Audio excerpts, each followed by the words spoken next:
प्रधानमंत्री आवास योजनेच्या यशस्वी अंमलबजावणीसाठी आता राज्य सरकारने सर्व महापालिकांना तांत्रिक कक्ष स्थापन करण्याचे आदेश दिलेत। त्यानुसार पिंपरी चिंचवड महापालिकेतही प्रधानमंत्री आवास योजनेसाठी तांत्रिक कक्ष स्थापन करण्याच्या हालचाली सुरू झाल्या असून त्यासाठी केंद्र सरकार 50% निधी देणार आहे। त्यामुळे योजनेला आता गती देणं शक्य होणार आहे।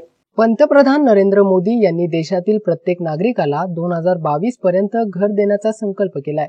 त्यासाठी प्रधानमंत्री आवास योजना सुरू करण्यात आली आहे। या योजनेअंतर्गत घर नसणाऱ्यांना घर दिलं जाणार आहे। त्यानुसार पिंपरी चिंचवड महानगरपालिकेनं नागरिकांकडून अर्ज मागवलेत।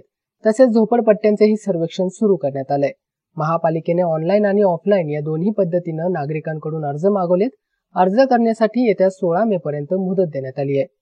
केंद्र सरकारने आता या योजनेच्या अंमलबजावणीसाठी तांत्रिक कक्ष स्थापन करण्याचे निर्देश दिलेत। त्यानुसार राज्याच्या गृहनिर्माण विभागानं सर्व महापालिका व नगरपालिकांना तांत्रिक कक्ष निर्माण करण्याचे आदेश दिलेत। पिंपरी चिंचवड महानगरपालिकेतही प्रधानमंत्री आवास योजनेसाठी स्वतंत्र तांत्रिक कक्षाची निर्मिती केली जाणार आहे। या योजनेच्या अंमलबजावणीसाठी महापालिकेला केंद्राकडून निधी मिळणार आहे। Sharp news, Pimpri Chinchwad.